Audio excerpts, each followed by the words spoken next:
ඔයා සම්පූර්ණයි කියලා ඔයාටම දැනුණු දවසට වෙන කෙනෙක් විවේචනය කරන්න ඔයාට හිතෙන්නේ නැහැ. අනුන්ගේ දේවල් හොයන්න හිතෙන්නෙත් නැහැ. ආයිති නැති තැන්වලට අයිතිවාසිකම් කියන්න හිතෙන්නෙත් නැහැ. කිසිම කෙනෙකුට අපහාස වෙන වචන කියන්නෙත් නැහැ. තවත් කෙනෙක්ව කොපි කරන්න හිතෙන්නෙත් නැහැ ඔයාට. ඒත් ඔයා අසම්පූර්ණයි නම් දවසේම කරන්නේ අනුන් ගැන හොයන එක. තව මිනිස්සු ගැන වද වෙන එක. සංසන්දනය කරන එක.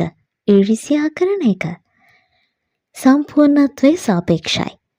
ඔයා ගැන ඔයාට ලැබෙන තියෙන දේවල් ගැන තෘප්තිමත් නම් අන්න එතන පවතින ආත්ම තෘප්තිය තමයි සම්පූර්ණත්වය කියන්නේ.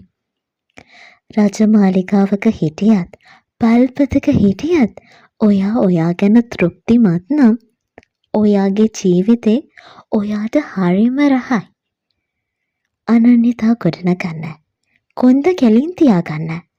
ඕනම තැනක අභිමාණයෙන් හිටගන්න පුළුවන් ආදරණීය මනුස්සයෙක් වෙන්න.